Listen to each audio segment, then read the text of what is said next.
Hey, Chicago. Welcome to the Tuesday night edition of Chicago Corner.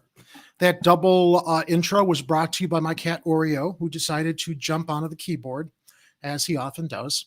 But it's okay. At least we're here. Everything's working right. We've got a lot to cover this week as COVID 2022 continues in the city of Chicago. And I was joking with some people earlier with some of the news we're going to be sharing tonight that instead of calling the show Chicago Corner, we should call it Schadenfreude Corner. For those of you that don't know what Schadenfreude means, it's a German word you can look up. I thought it has more to do with people who make bad choices finally maybe getting some of the karma that they're inflicting on other people. Then someone brought to my attention, and well, actually, it's taking enjoyment in other people's misery. And that's certainly not what I'm suggesting we do. However, as we go into our first story of the evening, you'll see why I thought that this was kind of some schadenfreude for people who think that it's okay to go out and work and expose yourself to danger while they themselves are allowed to work at home. Joining me tonight for our broadcast is my friend and co-host, Mr. Kit Cabello. How you doing, Jerry? It's so good to be here at Chicago Corner. I'm really excited for today's show because, my goodness, a lot of stuff has been developing in our fair city, and we got to talk about it, and I'm so glad I was able to at least promote it on Hardlands Media. I've been also sharing the links to the show on Twitter as well, because we got to talk about Mayor Lightfoot, her hypocrisy, her thin-skinned attitude towards criticism, and her own vendetta against CTU, and her own hypocrisy, especially when it comes down to working remotely or having her kids working remotely. See, the thing is... Interesting, isn't it? Yeah. Rules for thee, not for me. Right, and the thing is, like, because I want you to lead the show, but I have to just say this right here, right now.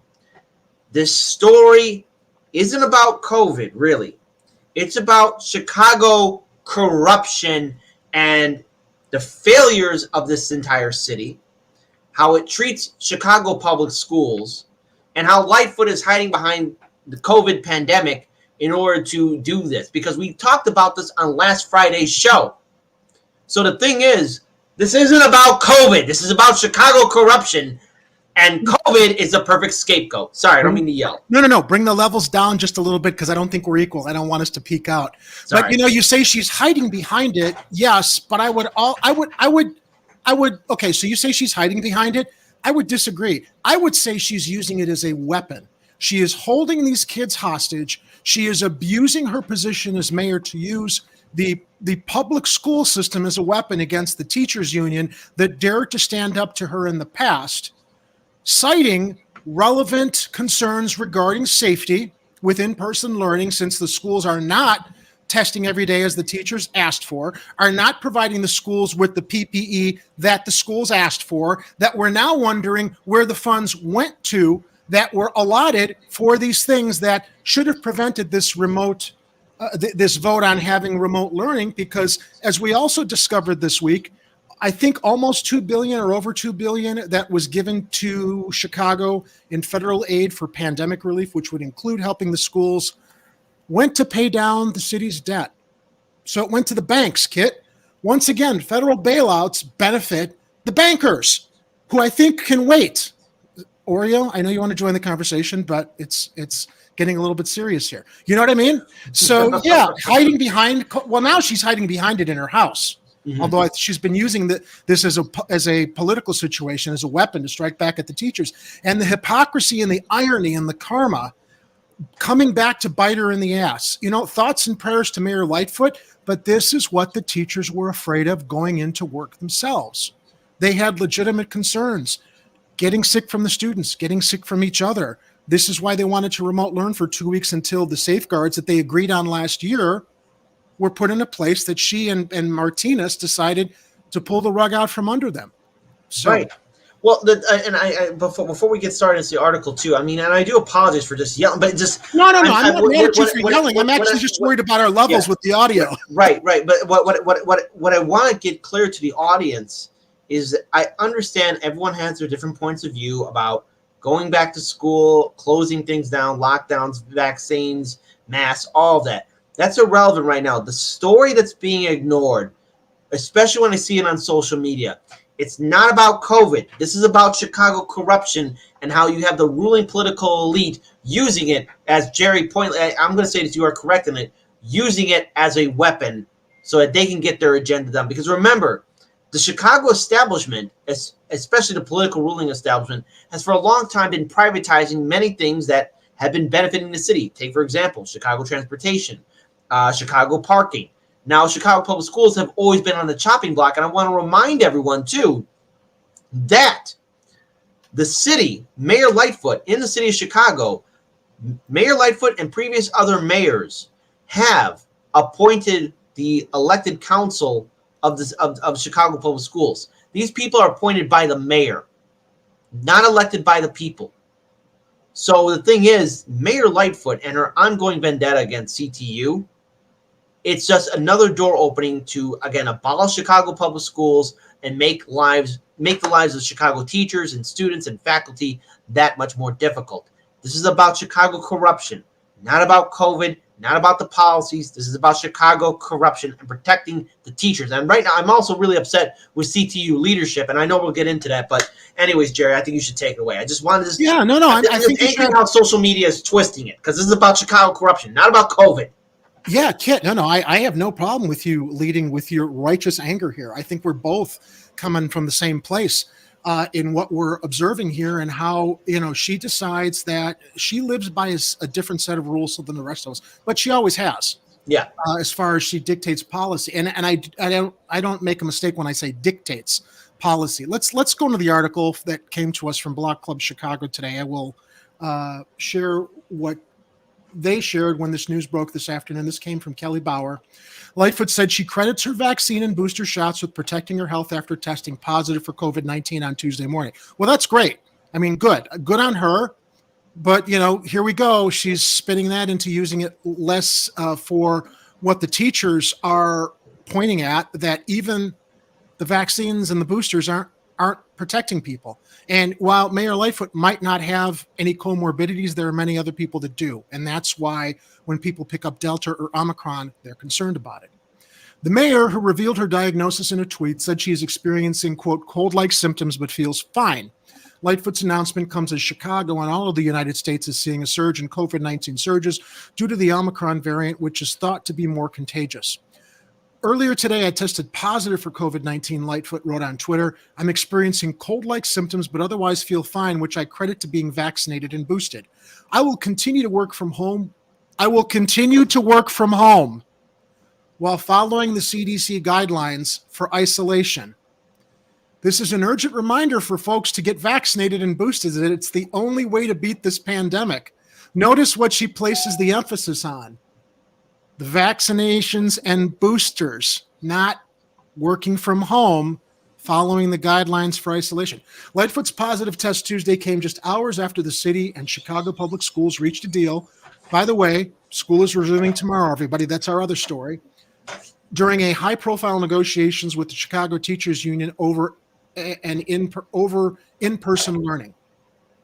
The union had pushed for virtual learning to protect students, school staff, and communities as Chicago's cases and positivity rate had climbed. Lightfoot was among those who fought back, pushing for in-person learning and saying the best way for people to be protected was to get vaccinated. The back and forth made national headlines, with teachers refusing to return to in-person learning for several days. CPS and the union made a deal Monday night, and Lightfoot appeared at a news conference with staffers and reporters. I just wonder how many people she got sick Monday night. The mayor's office has not been immune from the surge in cases. Lightfoot was criticized by some for holding a staff party in December, after which some members of the mayor's office tested positive, but she did not quarantine, according to reports. Lightfoot criticized reporters who asked about the party. There's that thin skin, saying her staff had worn masks and she tests regularly because she interacts with the public and wants to protect herself, her team, and her family. By the way, remember, her daughter's charter school is remote learning also. Yeah. Some members of the mayor's office also have been working from home in recent weeks due to exposures. Questions about that. Lightfoot said it was disingenuous to compare the city's remote work policy to the teachers' union's demands for virtual learning. Lightfoot received her vaccination and booster shots publicly and has encouraged others to get the shots so they can be protected against COVID-19. The vaccines have been shown to offer protection against catching the virus and especially against severe illness and death. Black Club Chicago's coronavirus coverage is free for all readers. Now, I got this this chart from E. Heller through our Slack before the show, and it was punctuated with E. Heller's comment that Lightfoot, Arwdy, and Psaki are all full of crap. This chart here, and he's right. Where did I put my glasses? Oh, they're right here on my shirt. As we talk about tracing, and Lightfoot and Arwdy and Psaki are diminishing, where people are getting exposed. Look at that graph. That big blue part of that pie chart is schools, and this is statewide in the state of Illinois. Where it's spreading, where the most exposure is. So when we have Biden or Psaki or Lightfoot or Arwdy telling us, it's okay for CPS kids to go back to school and expose the public school teachers while the Catholic schools, the charter schools are all doing the remote learning. And all the private schools too. Private schools, there's something wrong with this picture. Something very, very wrong. Well, see, the thing is, it was this ongoing war that we're seeing with against Chicago public schools, and this is against. Here's the thing: public schools have been on a chopping block for a long time here in the United States. But I want to rewind back the clock to the time of Rahm Emanuel. Under the time of Rahm Emanuel, 54 Chicago public schools were shut down. And when a public school is shut down in a community, you are ripping the heart out. That's the final nail in the coffin.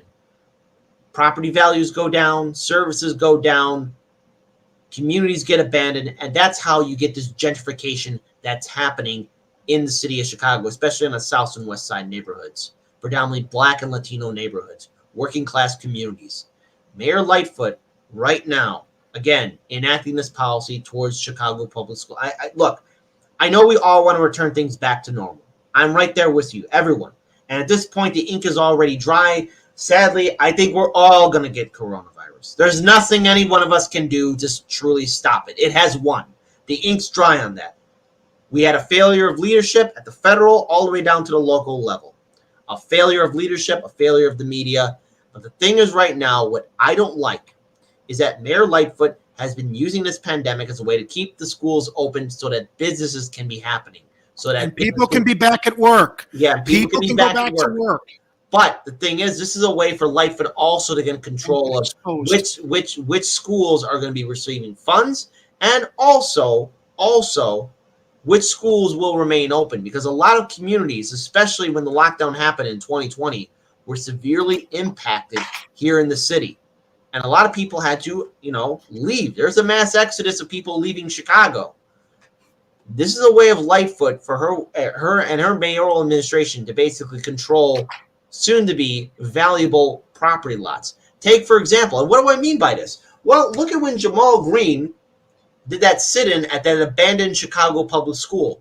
You would think that Lightfoot would use the TIF funds to make sure that that public school could be reopened to help the community. What did Jamal Green want to do with it? Turn it into community center. Make it something good. Make it something good. Lightfoot was against it.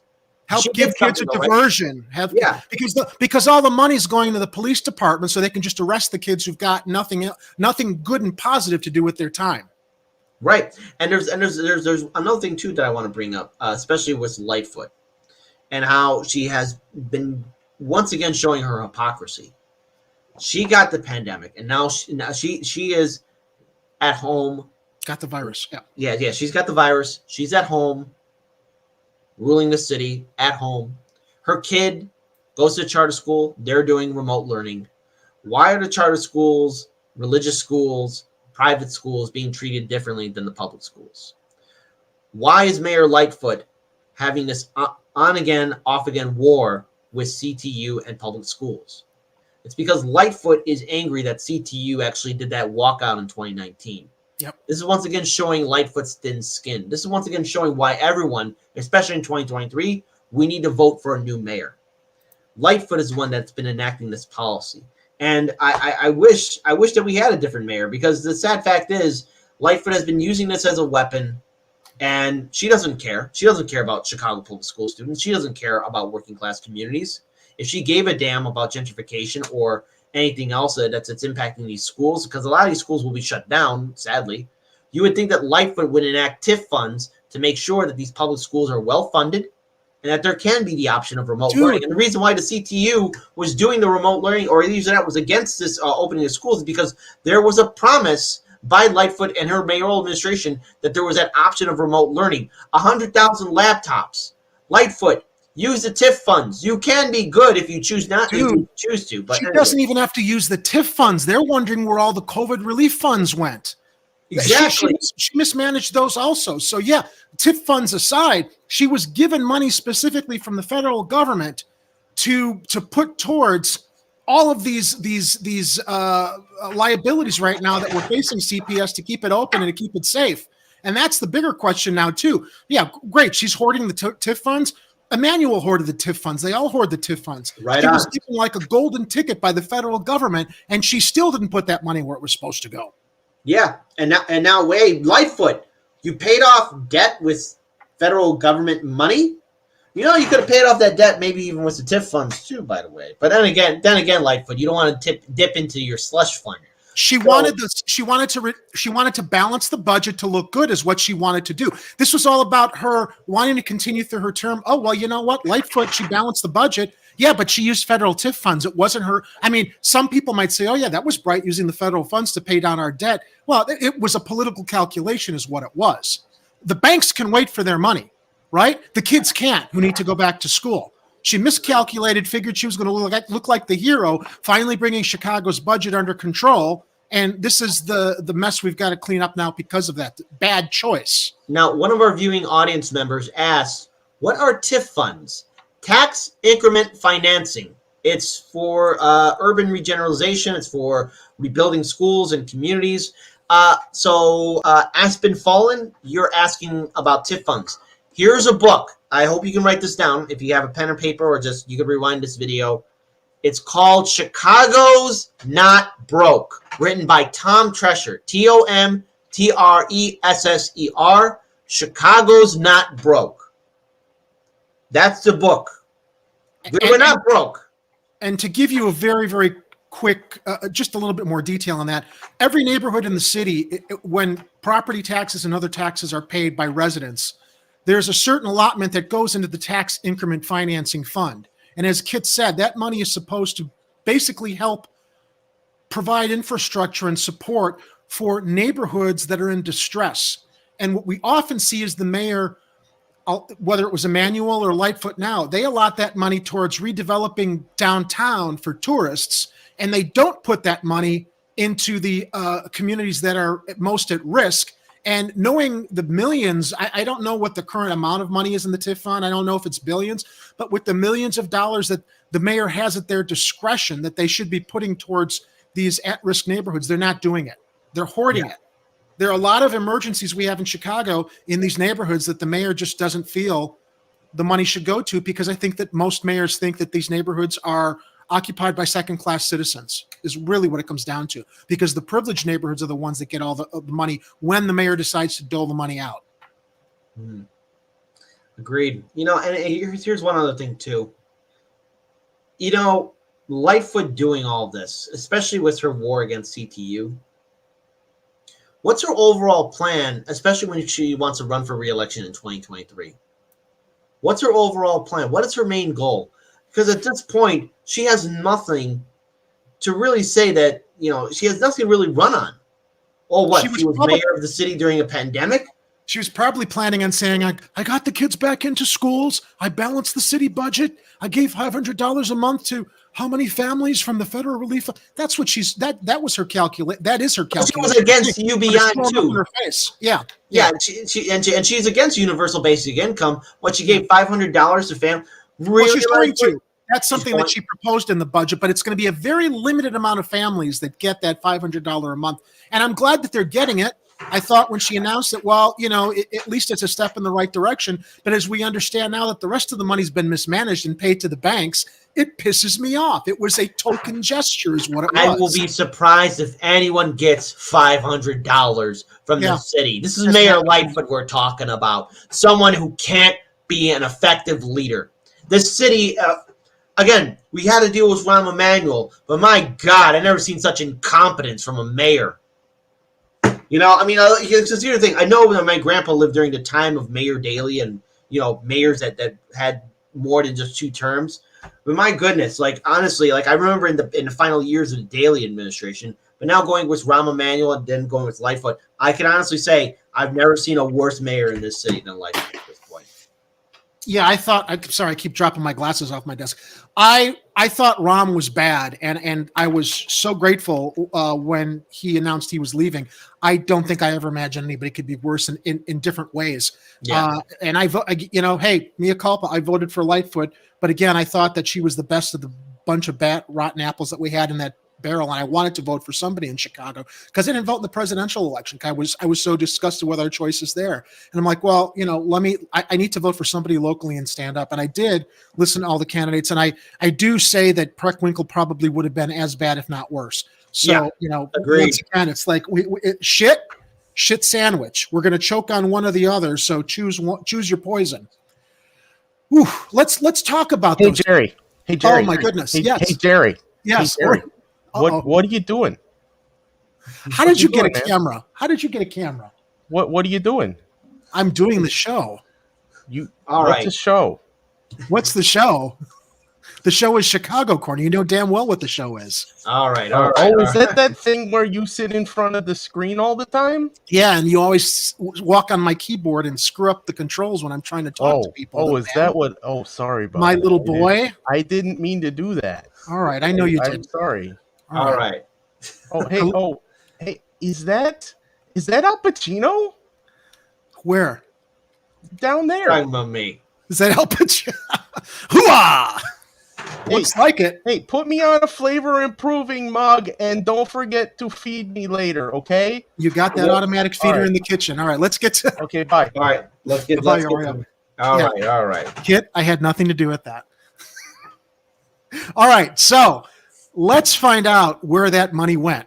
All right, so this is what we're talking about. This came from the Sun-Times a couple days ago via Manny Ramos.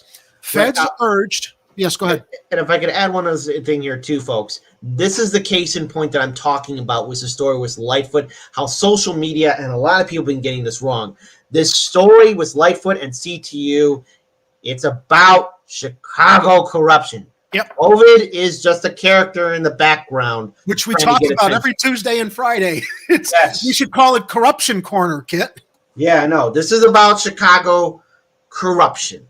Anyways, please, Jerry, the people need to hear this, and hopefully they need to hear these details. So the feds were urged to investigate the city's use of COVID-19 relief funds. The city was allocated $1.9 billion in federal relief funds through the American Rescue Plan. Some of that money freed up other city money, which was used to pay down debt. Now, here's how it breaks down.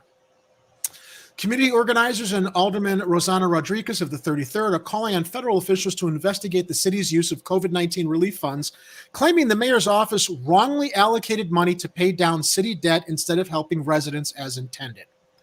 Saqib Badi, co-executive director of Action Center on Race and the Economy, accused Mayor Lori Lightfoot of siphoning off hundreds of millions of dollars to large banks rather than investing in public health and safety, which would have helped the city brace for the emergence of the Omicron variant. This lack of foresight, he said, is the reason schools are closed right now.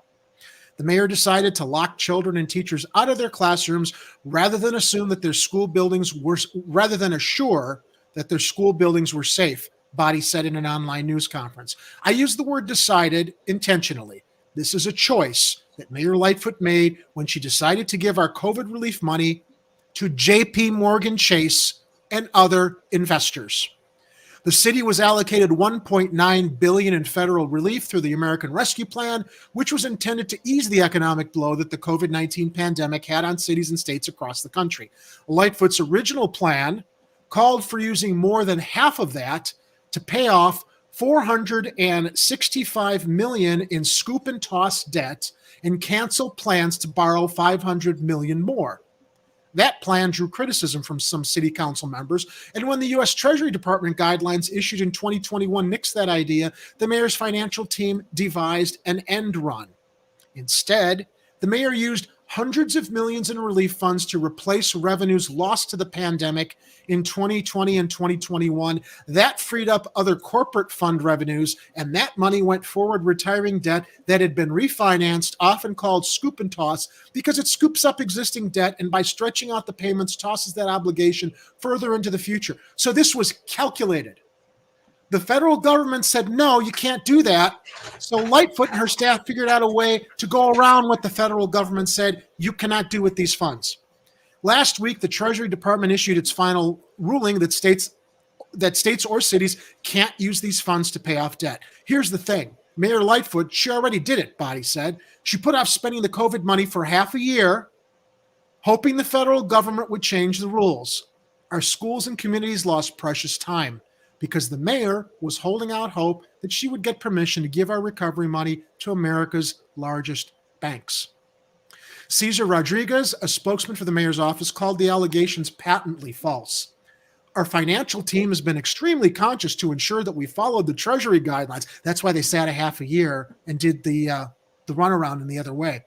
Rodriguez said, the city's been leveraging all available funding, whether it was FEMA public assistance, CARES, and now the American Rescue Plan, to ensure that the city has all of the necessary resources that it needs to respond to the changing trajectories of the pandemic. As of fall of 2021, Cesar Rodriguez said the city has invested more than $1 million into communities that include $482 million in direct public health response, $206 million in housing assistance, and $94.9 million to address pandemic homelessness. Body and the others urged the Treasury Department to launch the investigation, but didn't say if they had filed anything formal with the agency, despite saying he wants the federal government to claw back our money and make the city use the funds properly. Alderman Rodriguez said she and some council colleagues opposed the 2021 budget amendment that would facilitate $1 billion go to the Chase Bank and, remember, law enforcement. She added, right now, as we see the crisis unfold in CPS, we know that the city could have been investing in a lot of different mitigation strategies. For example, testing centers that are run by the Chicago Department of Public Health. Instead of Biden's plan, go buy the test and have your insurance company reimburse you, right? Alderman Rodriguez, and we're going to be talking about that later too. Alderman Rodriguez called the maneuvering of city funds to pay down debt a mystery that must be examined. Emma Tai, a director of United Working Families, said it was telling that Lightfoot literally moved mountains in seeking ways to go against the Treasury Department's rules. She has used her political will and political clout to pay the banks, but somehow it's like, oh, more testing, more personal protective equipment. I just don't know how we're going to do that, Tai said. Somehow we can't get children testing and PPE, but we can pay billions of dollars to Chase Bank. Yep, and that's the sad fact. A lot of these banks and corporations and lobby groups have a lot of influence in Chicago politics. And Lightfoot... That's why they want Arnie Duncan to run, Mr. Charter School Advocate. Yeah, that guy. And again, it opens the door, especially with the privatizing the schools. Yeah, privatizing the schools, and also leading to more gentrification in the south and west side neighborhoods. So you know all those industrial facilities, as soon as those neighborhoods get gentrified, watch, they magically disappear. They'll disappear. What's happening to Chicago public schools and how even CTU leadership, the fact that leadership just stopped fighting and membership is still wondering, like, what's going on? It says a lot about leadership and how weak-willed they were. And now Lightfoot here is, again, doing everything she can to make this political environment and scenarios benefit her and her alone. Yeah. Again, this is Chicago corruption. This is Lightfoot and the city's plan to destroy Chicago public schools. If Lightfoot actually gave a damn, she would actually be okay with remote learning because the charter schools get to do it, the private schools get to do it, the Catholic schools get to do it. But I guess public schools, hey, the teachers, the faculty, the students, why give a damn? The banks have paid off. This is something that I would say goes back to Richie Jr., Rahm Emanuel, the continued effort to privatize Chicago and city services. They did it with the parking meters. They want to do it with the schools. So as we talk about these decisions that have been made by Chicago's teachers union, both sides, the mayor's office and the teachers union, are saying that they are representing the best interests of the parents. However, This was an interesting article that I found on Patch today that came from Chalk Beach, Chicago. I'm going to go into it here that Chicago's mayor and teachers union say they speak for parents. Parents say no one asked them. Parents and students say neither the city nor the union have polled them, making it impossible to quantify where the majority stands. And I think that this was a pretty objective article in relation to how both sides are representing, who they're advocating for here. This came from Cassie Walker-Burke and Mila Kumpilova of Chalk Beach, Chicago. KT McClure stood bundled up outside her far north side Chicago school in 20-degree weather Monday morning to call for reopening classrooms for in-person instruction. But McClure, whose daughter Lucia Gonzalez is a second grader at Newfield Elementary, also wants a clear metric for shutting school buildings when COVID cases spike, just as the Chicago Teachers Union has demanded. It shouldn't feel like a whimsy, she said. McClure says parents like her don't feel included in the increasingly heated debate between the district and the union over COVID protocols and reopening schools. It's a perception that parents across the city echoed on Monday, the fourth day of canceled classes, as talks between the two sides continue. Both Chicago Mayor Lori Lightfoot and the union have laid claims in recent days to safeguarding the interests of families. But some parents and students say neither the city nor the union have polled them, making it impossible to quantify where the majority of parents and students stand. Nor has the city or the union offered a meaningful forum for parents and students to voice their opinions or brainstorm solutions. I think both sides rely on Twitter, which it shouldn't be. Twitter should not be the playing field for this. Letters to some aldermen have received canned responses, and the district, which polled families on school reopening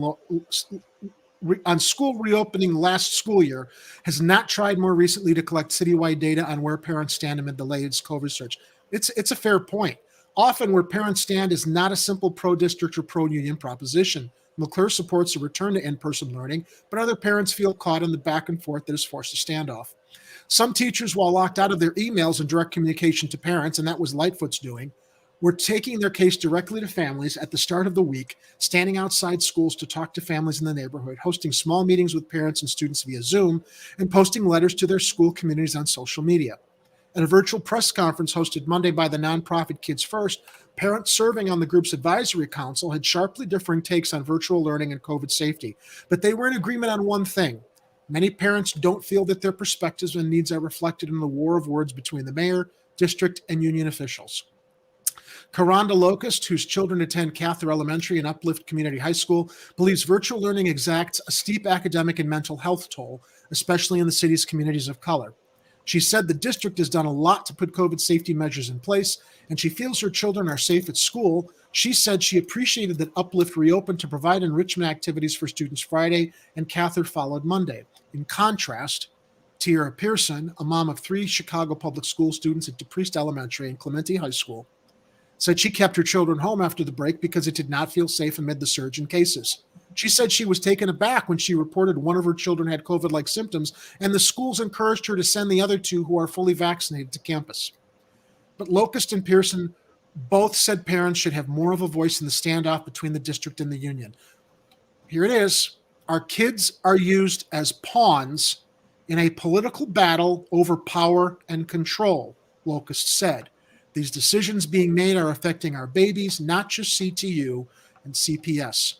Luz Maria Flores, the mom of a Seward Elementary student, said the district should provide N95 masks to all students and staff, but the money went to JP Morgan. Sorry, Ms. Flores. And increased testing and outreach to promote vaccination. The union should acknowledge the hardship remote learning can be for some students and working parents. By the way, it's my understanding several days ago, the governor was offering PPE and more support to the city, and Lightfoot was not responding to him. We need to unite as a big family, she said in Spanish. It's on all of us to learn how to live in this new reality. Yet at another community meeting hosted by Raise Your Hands Illinois, Brighton Park Neighborhood Council, and other community organizations, on Monday, parents raised concerns about school safety while highlighting unmet demands for how the city should use federal funds. The district should engage parents and students on how those funds should be used to make schools better, they said. Absolutely. Rosemary Vega, a parent and organizer with Raise Your Hand, said CPS families need to feel safe and supported during the pandemic, but this wasn't the case. The city should be doing more in response to Omicron, Vega said. That's why the federal government gave the city of Chicago over $2 billion. We are here to ask, where is the money? We want transparency. Where is the money? She said. Where is the parent and student involvement in the decision making for those funds? Since her mother has to go to work, Lucia Gonzalez, the second grader, was scheduled to spend the rest of her Monday at a safe haven site at a nearby church. She said previous days there involved educational games on a tablet, recess, and coloring with other stranded children. I feel like we should be able to go to school in person, she said. Mauricio Pena contributed reporting. I don't know what changed from yesterday to going back to school tomorrow, Kit, actually, to be honest with you. Because check this out. As most CPS students return to classes Wednesday, some parents plan to keep their kids home amid COVID-19 surge. Additionally, Little Village's Spry Elementary cancels classes all week as school teacher says nearly all of school is quarantined. What's changed between yesterday and tomorrow, or today and tomorrow? I don't know. So here's what I got to take away from this.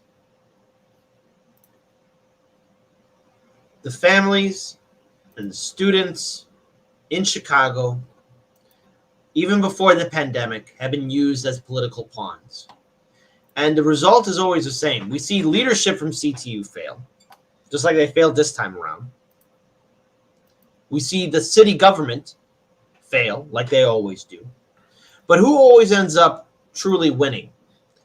The city and its contracts with large developers to gentrify neighborhoods. Now I'll get to why this is important, because again, what's always put on the chopping block? Chicago public schools. And as these schools get shut down, as these schools keep on getting underfunded, as these schools are constantly dealing with the ire of this mayor and previous mayoral administrations, it's going to lead more people to leave this city.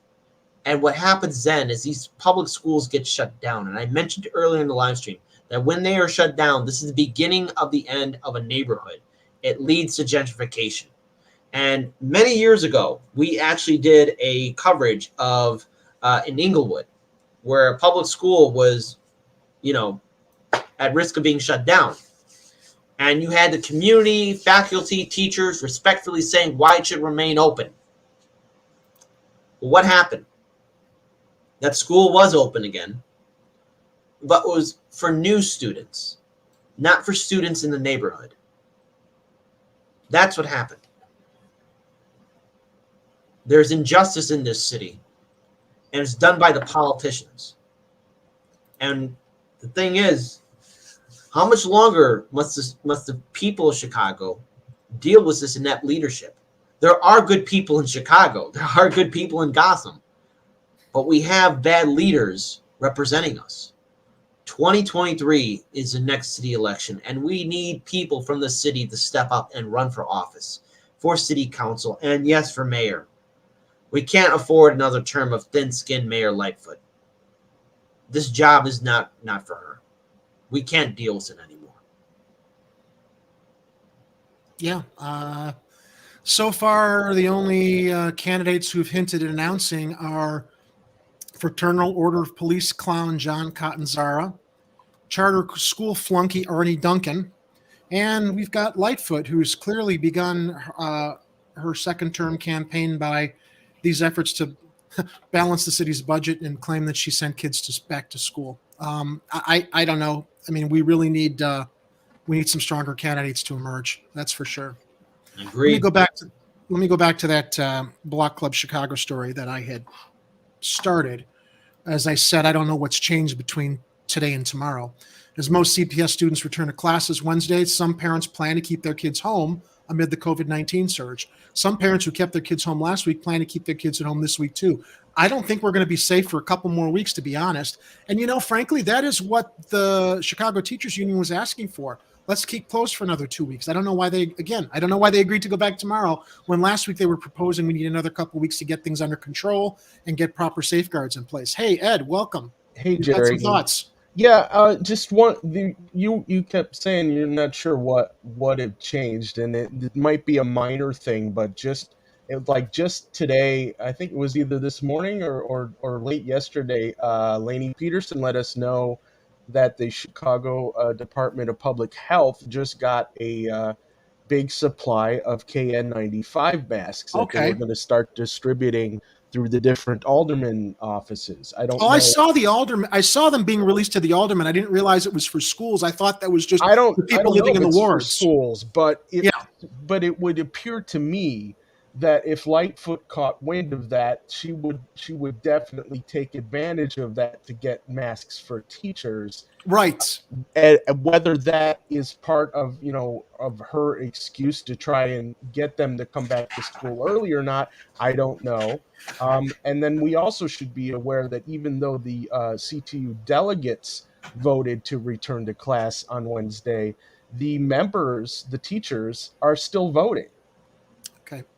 Ed, so I don't know that the mask distribution by aldermen to people in the neighborhoods was supposed to also include schools. Is there any way, perhaps while I'm reading this story, you can do some quick Google searching? Because all the information we're covering right now is probably about 3 hours old from when I was preparing the show. Well, I can tell you from what I've seen so far from the Okay. aldermen that have posted about it on their either Facebook or Twitter accounts, is just that the ones that are on top of this are talking about where they're going to be distributing them. Okay. And I imagine if you're in Chicago, you could contact your alderman or check their Facebook page and see if they're going to be distributing them from their offices. They very likely will be. As far as the connection to whether they're going to be passing those on to the schools in their districts, it would make sense to me, but I don't know. Yeah. I don't know if they're going to make those connections. I would imagine Right. the teachers would definitely want their aldermen to be doing that. Well, as you said, it would be a logical decision. Have we seen any other logical decisions by CPS or Lori Lightfoot these past couple of weeks? Of course not. I didn't. course I mean, you would Pedro think Martinez they would have was thrown talking- salt all over the sidewalks before Yeah. that cold freeze this past weekend, Sure. but they didn't even do that. Well, Pedro Martinez, we had a video clip of him, I think it was last Friday when we were talking about this, sharing how, they were working on this. He's been talking to principals, they're trying to get these decisions in place, but there just wasn't enough time. They've had the past year, we're the second year into a pandemic, and there wasn't enough time to prepare for this. Yeah, it's outrageous that we know they got COVID funds to take care of a lot of people, and what are they doing with them? Here's an interesting comment in the chat by Mad Matt Chicago. Buying masks for students is like giving ACA to people. Only a few will be protected, but most students must choose to keep masks on. But the thing here is that they're children. Masks effective? Hold on, there's something else I want to bring up here too. I understand that remote learning, especially in this day and age, a lot of homes don't have internet, and there's a lot of homeless students as well in this city. The big picture here, though, it's not just about remote learning. This is about how Chicago public schools have just been put on a chopping block by this city government. That's just, again, we got to talk about that. Just how many schools are going to be severely impacted by this mayor and her indifference towards Chicago public schools and the teachers and the faculty and the students. She did an effective job using COVID as a weapon. Yeah. COVID, which is a weapon killing people, she managed to double enhance the power of COVID is what she did. Yeah. As Chicago public school students returned from winter break last week amid the city's biggest COVID-19 surge, some parents opted to keep their kids home instead. Then classes were canceled altogether. We know all this. District and Chicago Teachers Union have reached a tentative deal for classes to resume Wednesday. We know that. Nellie Martinez, a Hedwich resident whose children attend George Washington Elementary and high schools in the East Side, suffered a family tragedy when her uncle died of COVID-19 2 days before Christmas. The virus has since swept through her family members, most of whom live on the Southeast Side. All of Martinez's immediate family is vaccinated, except her 4-year-old son, who attends pre-kindergarten at Washington Elementary School and is too young to get the shots. She kept her kids home from school last week to protect the health of her son and the community. I'm afraid for my son, said Martinez, who added the coronavirus situation in schools is a mess. Martinez would like to keep her children home until the beginning of February, she said. I don't think we're going to be safe for a couple more weeks, to be honest. Martinez's kids weren't alone in staying home after winter break, as 2/3 of Washington High students were absent January 4th, teacher Sophia Korchmar said at a recent community meeting organized by teachers and parents. About 1/3 of students were absent from Washington Elementary School after winter break, a local school council member said last week.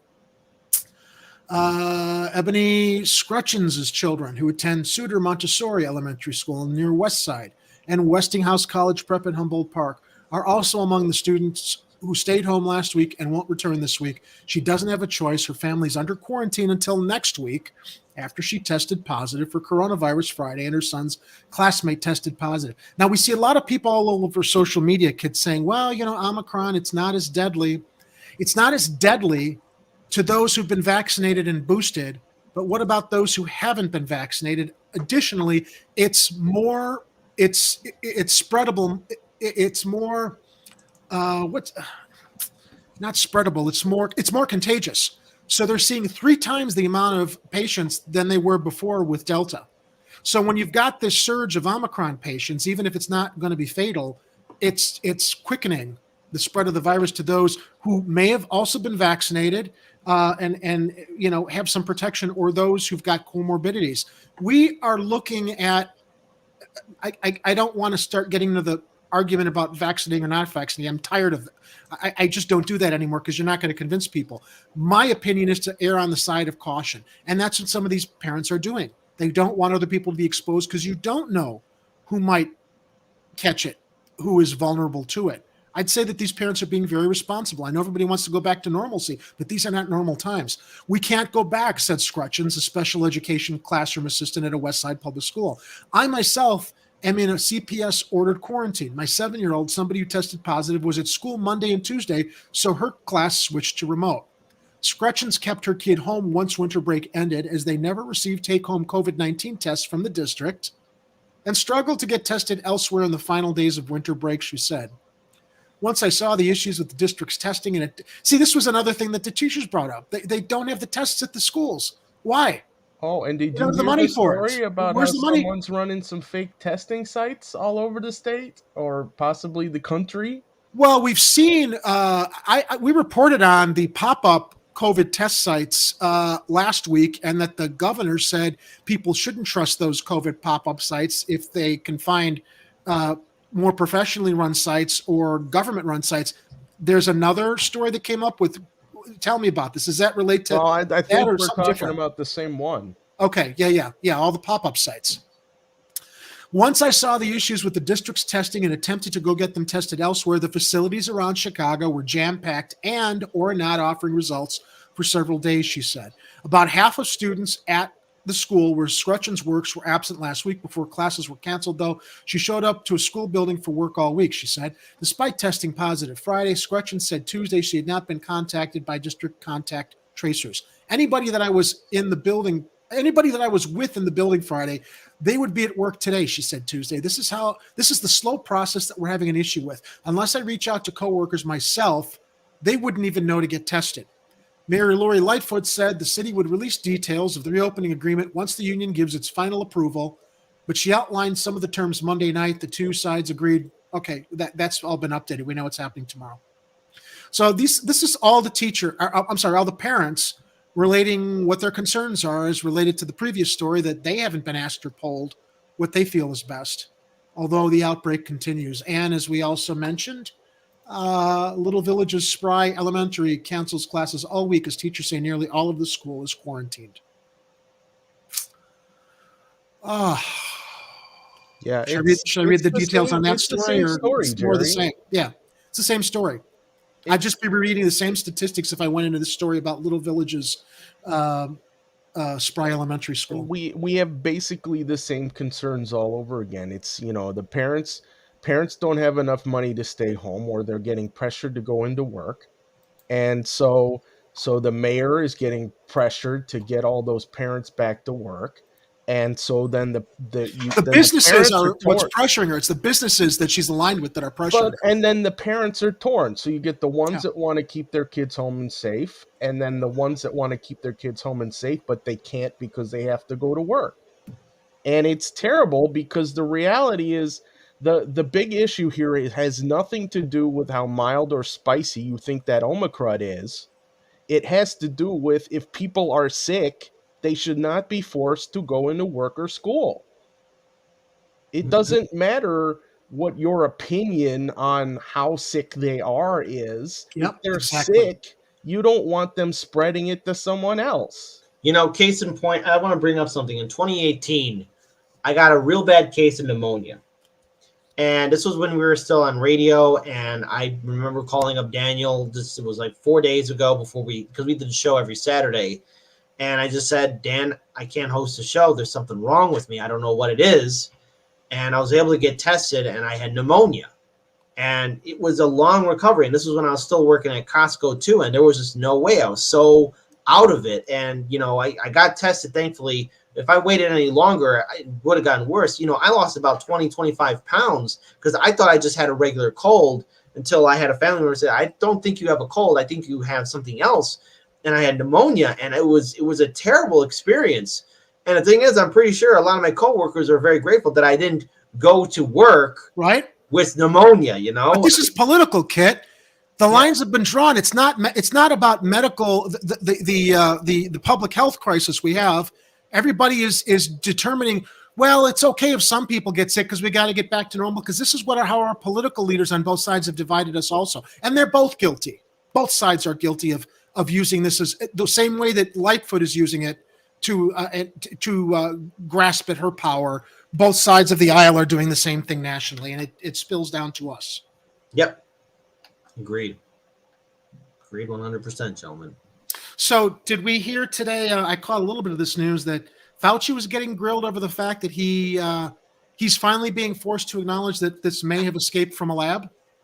Oh, yeah. Well, you know how Rand we Paul... knew that. We suspected that for a while. Every time Rand Paul gets an opportunity, yeah, he goes after him on that stuff. But then we finally saw today, and you can probably find the videos on like C-SPAN's archives or whatever, that more representatives are going after Fauci about this gigantic cluster fudge of the Biden administration completely dropping the ball on basically the entire thing. It's like, first, there was the whole gain-of-function lab stuff, and then somebody leaked some information or just exposed some information. I don't know how much we can trust those Project Veritas guys, but we had that one early on thing where the guy dressed as a pimp and then tried to destroy Acorn. They're very questionable in their motives. I agree.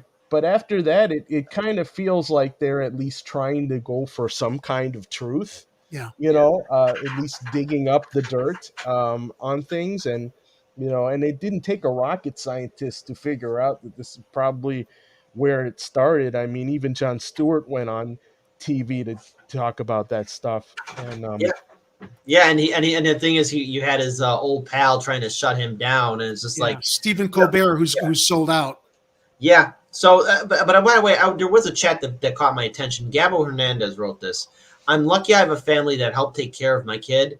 If it weren't for that, I would have lost those days of work. So I always think about parents who don't have any options or any other options. Yeah. And that's the real truth in this country. We don't have social safety nets to take care of our people. That's another thing, too. Again, shine light. We don't have Medicare for all. We don't have universal basic income. We don't have Federal Jobs Guarantee Act. We don't have student debt. We don't have medical debt forgiveness.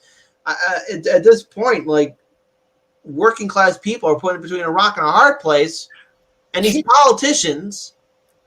Do you know that I heard that benefits? I heard that banks have been bailed out for a lot of the school loan debts. Huh.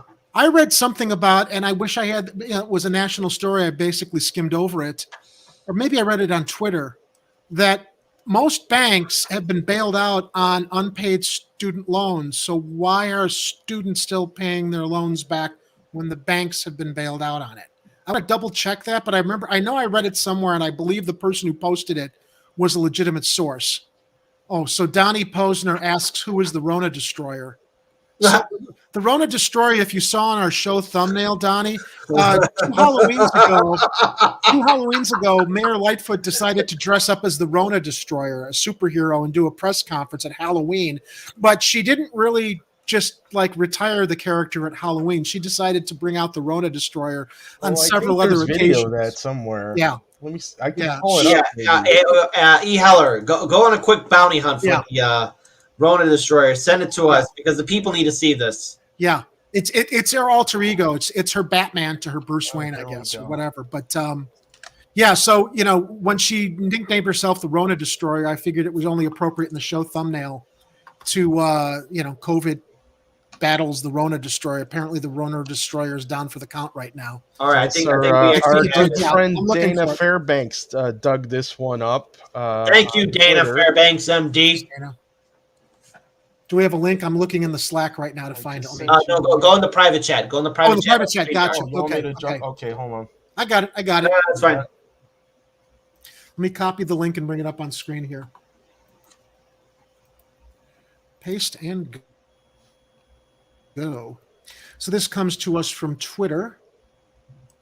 Tweet. And it's loading. Give me a second here. All Things are right, loading folks. slow You're, on the you're screen. in. You're in for a treat, folks. Dana Did I send Fairbanks, you- thank you so much. You Can I got to send you the right link? Yeah, it's just loading. It's just slow. It's a slow machine. And it If should anything, be- I also got a YouTube video too. Oh, I think that might Let's be see what the you photo. Here's Oh no, the I think you sent me the video. wrong. No, Listen, you're sending I it got in the- something. Sending it in the I'm private sending chat. it to you. I got a YouTube Okay. private chat. Yeah. Okay, got it. Okay, Kit, thanks. Let me pull it up here. Let's close that tab. Go. There you go. This is coming to us from YouTube. YouTube. All right. It's the Rona Destroyer. Remember when she had the COVID cowboy? No, the census cowboy. I called him the COVID Yeah. cowboy. The census cowboy. Oh my god! And then, oh my god! She likes her cosplay. Yeah, and then that census cowboy ended up doing a protest on the expressway with his horse. Yeah, and he Yeah. killed the horse. He abused his Yeah, poor baby. horse. Yeah, the horse did not survive the highway. Before we go, Okay, here we go. Trick-or-treating will be happening in Chicago this year.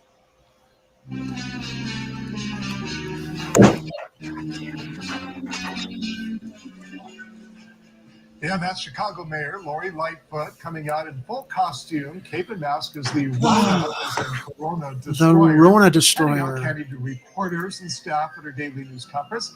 Trick-or-treaters will be asked to stay in groups of 6 or fewer there, avoid sticking their hands into any candy bowls, and of course, wear a mask with a mask over your mask.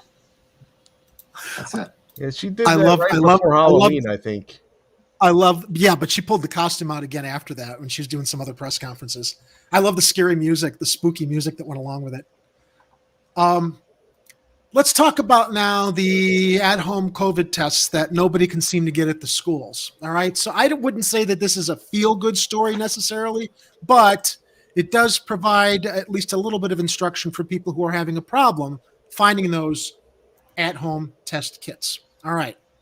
Now, insurance is going to cover it. And you all know how easy it is to deal with your insurance companies once If you purchase have something. insurance. If you have insurance, right? Thank you for that correction, Ed. You know how insurance companies love to dole out the money for reimbursement if you have to get compensated for something. So, families of 4 in Illinois will be eligible for nearly 3 dozen free tests per month under the new Biden administration rule. Millions of people in Illinois will soon have access to free at-home COVID-19 testing under a new Biden administration rule that will require insurance companies to cover the costs of tests. Hey, Biden, why don't you just fucking buy the tests and have them distributed? Issue them to the states, ship them to the states, buy them from the companies. If the alderman's offices can give out masks, you're going to tell me you can't use the local alderman or city council offices, cities across the country to issue the masks? They figured out how to give everybody a jab at a pickup point in the hospital, but they're still going to make people go through the red tape and the bureaucracy of going through the red tape of getting their insurance companies to reimburse them. This is seriously embarrassing, Jerry. If you've seen like the pictures of what other countries are doing for their citizens, Oh, I have. They're sending them these gigantic care packages full of tests and masks and food supplies and all kinds of stuff. And what do we get in the quote unquote greatest country in the world? We get hologram Joe going on TV telling you to Google for a test. Google it. Yeah. Google it on your record player, Jack. Well, what's even worse here is just, the federal government is pretty much just abandoned the states now, as far as I can see. And no. Joe Biden did do that. Yeah, he told the governors of the states, "You're on your own. You're on your own." This is not the United States of America, guys. This is the corporate states of America. And the reason that Biden and Harris and the rest of our useless Congress people are not doing anything is because our overlords don't want them to. They want people to not get these tests. They don't want to give relief to people as far as they're concerned. As far as healthcare, Kit, what did Bernie Sanders? No, it wasn't Bernie Sanders. It was Alan Grayson many, many years ago when he spoke in front of Congress with the insurance companies and how the federal government wants people to treat their illnesses. Don't get sick. And if you get sick, die. That's it. That's all you got to do. That's the American healthcare plan. That's healthcare in the United States. Middle of a pandemic. And to our international audience, you don't want what we have. Because in some states, certain cities, it costs $100 a block for an ambulance ride to the hospital. $100 a block. Also, by the way, when it comes down to Biden and Harris, where's the whole returning back the soul to this country? Nothing has fundamentally changed at all. And by the way, the fact that, again, this is happening under his administration, it has to go back to the fact that I have to look back at an old statement about the United States. Before the Civil War, there was a statement, the United States are a great country. After the Civil War, the United States is a great country. Now with this pandemic and after how Biden just told the states, hey, you're on your own, the United States are, in theory, a great country. That's what I'm going to start having in. That's a third quote. The United States are, in theory, a great country. That's it. There is a great quote in the movie Chaplin with Robert Downey Jr. and Kevin Kline. So Robert Downey Jr. played Charlie Chaplin. Kevin Kline played Douglas Fairbanks Sr., who was a very famous silent film star. They're on I think it was the Hollywood sign, and Chaplin is talking about how much he loves this country, how wonderful this country is. And Fairbanks says to him, "Oh, it's a beautiful country on the surface. It's not underneath." No. And that's what we're still dealing with. Everything that we preen and primp about our ideals are great, but look at who's running things. Look at who is dictating terms to our elected officials that are not our elected representatives that are not representing us. Well, also even now with the founding of the republic, there are some serious issues with the republic, and this is going to offend all those that are very pro-Americana. But look, the founding fathers didn't want to pay taxes, especially after the French and Indian War. They didn't want to pay taxes to the crown. A lot of our founding fathers wanted to break away from mercantilism so they could trade with France, an empire at the time, against the home country, Great Britain, because let's face it, the colonies were part of the British Empire. And when we were founded, who can vote? You had to be a white man owning land to vote. So if you were poor and white and you didn't own land, you were out of luck. If you were a Native American, you were going to be exterminated or removed off the land, or you had to assimilate. But usually the founding fathers had a policy of extermination. Slaves were considered 3/5 of a person. Women couldn't vote. It's this whole entire foundation and the system that we have has been a big fundamental problem to how we've been able to push forward as a country. And so the sooner we come to terms with it, the better off we can be, because what we have doesn't work. And looking at Chicago and how this city has been run by corrupt politicians who, mind you, are not truly Democrats. These are corporatists through and through. These are neoliberal Republican lights. Yes. Not Democrats. We're not here on Fox News that Chicago's communist? Really? Right, sure. When did this happen? When did this happen?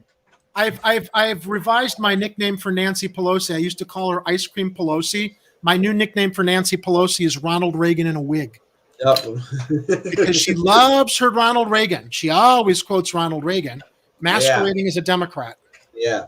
Let me finish the rest of the information though on where you can get your test kits with your insurance companies. But I'm not gonna bore you with the graphic of the article. I'll put this up and I'll keep reading we can enjoy this. Look, there's life. Those in Illinois covered by private insurance will have free access to over-the-counter at-home COVID-19 tests starting January 15th. Tests could be purchased online or at a pharmacy or store, and they will be covered up front by a health plan or through reimbursement. We are requiring insurers and group health plans to make tests free for millions of Americans. Let me turn the volume down on that while we go through the details, because the spooky music might be a little much. Yeah. We're requiring insurers and group health plans to make tests free for millions of Americans. This is all part of our overall strategy to ramp up access to easy-to-use at-home tests at no cost, Health and Human Services Secretary Javier Becerra said in a news release Monday. Under the rule, insurance companies and health plans will be, again, Ed said it, if you have insurance, will be required to cover 8 free at-home tests per covered individual per month. That's a good point, though, Ed. What about people who don't have the insurance? And if you do have insurance, are they going to make you go get a prescription from your doctor? Because no, they're not. That's actually, more money out of your pocket just to go see a doctor. They did actually. I pre-read this article. Let me get to that. A doctor's note isn't required to obtain the tests, which must be authorized, cleared, or approved by the U.S. Food and Drug Administration. This means a family of 4 on the same insurance plan would be eligible for up to 32 free tests per month. However, there is no limit on the number of tests covered if ordered or administered by a healthcare provider. Again, why don't you just start fucking issuing just start distributing the tests? Have them at the schools. Have them at your alderman's office. Have them at government offices. The Biden administration also said it's incentivizing insurers and group health plans. This fucking jagoff has got one foot in the grave. Middle of the pandemic, and he's still denying people healthcare, Medicare for all. It just, Kit, I know why you scream when you get going. Yeah. And group health plans to set up programs allowing people in Illinois to get over-the-counter tests directly through preferred pharmacies, retailers, and other entities with no out-of-pocket costs. Looking for an at-home test in Illinois, here's some stores and pharmacies you can check. Walgreens has a purchase limit in place. CVS, purchase limit in place. Walmart, some stores may have purchase limits in place. Jewel Osco stores have offered both swab and spit at-home tests in the past. If you don't have private insurance or coverage through a group plan, you still have access to free tests in Chicago. Head to any of the following community testing sites or locations offering free at-home tests. All right, let me get rid of the Rona destroyer for a moment and go to this list. Excuse me. Rush in Little Village, Second Federal Credit Union. Oh, they're credit unions. 3960 West 26th Street. These are the only locations offering free at-home tests. Esperanza Brighton Park, 4700 South California Avenue. Testing available Mondays, Tuesdays, Wednesdays, Fridays, and Saturdays from 8 a.m. to 3:50 p.m. No testing on Thursdays or Sundays. The Dirksen U.S. Courthouse starting Wednesday at 219 South Dearborn Street. Testing available Monday, Friday from 9 a.m. to 4 p.m. Other state of Illinois community testing sites by or around the greater Chicago area may be found by clicking here. Let's see where that takes us. Wow. Yeah, so those are your options, everybody. Oh, all right. So let me bring the screen back up. It is through the Illinois Department of Public Health. This is a state website here. Let me quickly scan through it. State of Illinois, community-based testing sites open to all, regardless of symptoms. Appointments not required. So this link here, I'm going to copy it and put it in the chat. So if anybody wants to refer to that information, I'll post it in the comments here. You can find it in the live chat. There we go. It's off.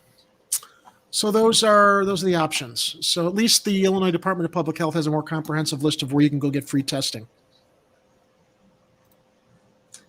Well, our dystopian nightmare continues. Can't have Medicare for all because remember, Joe Biden said he doesn't believe in it. And Bernie Sanders, you cock.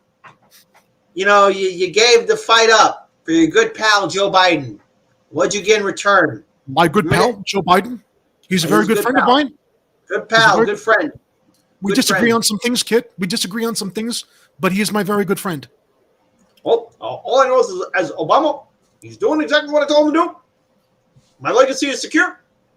Ignore 2024 because Trump's going to run again. So when Biden runs, Be sure to vote. Woo! No matter who.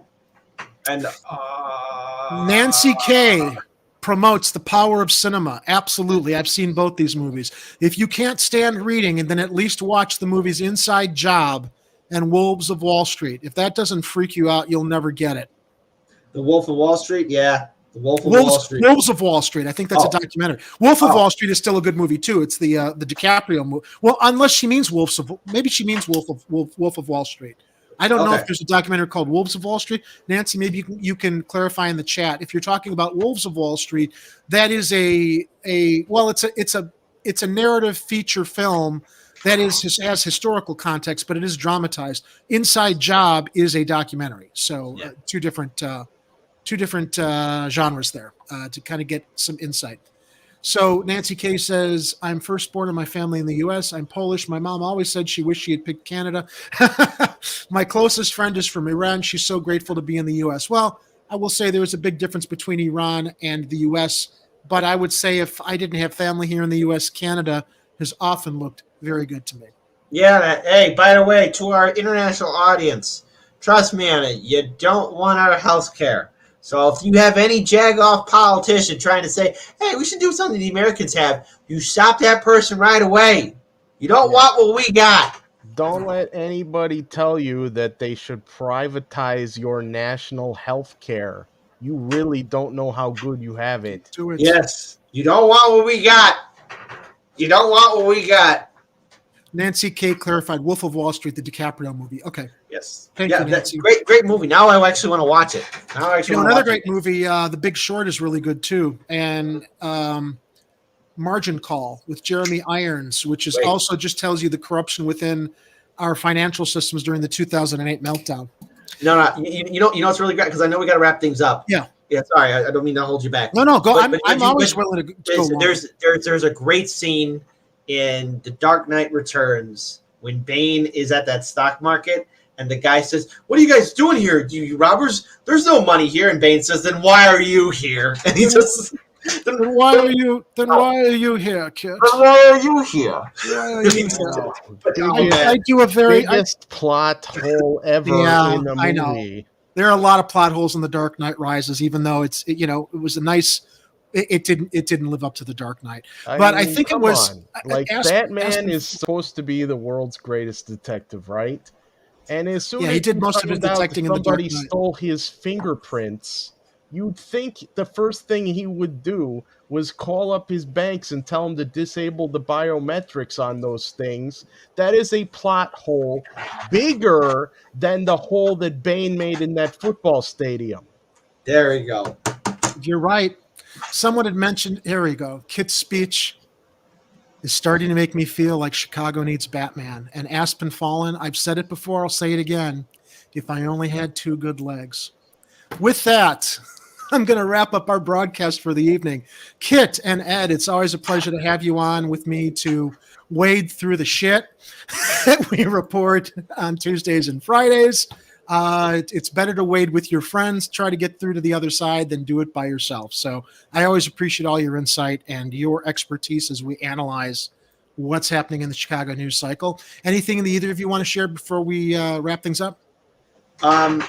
We got a lot that we're working on, Jerry. If you do have a few minutes at Edward too, I need to talk to you after we're done with the show. But otherwise, looking forward to what we're going to be building here on the network and as we continue to grow Chicago Corner and Heartlands Media. Ed, anything from you? First, I'd like to say it was delightful to see your cat Oreo find a webcam to participate in the show. I think he went into the back of my apartment to do that. Yeah. And that was just kind of weird. And also, I have a Twitter account. It's RDD Pizza, which is connected to my website called realdeepdish.com. And if you go to realdeepdish.com, you can learn how to make deep dish pizza and other styles of Chicago pizza at home. You're making me really hungry. Not that hard. This is thank you.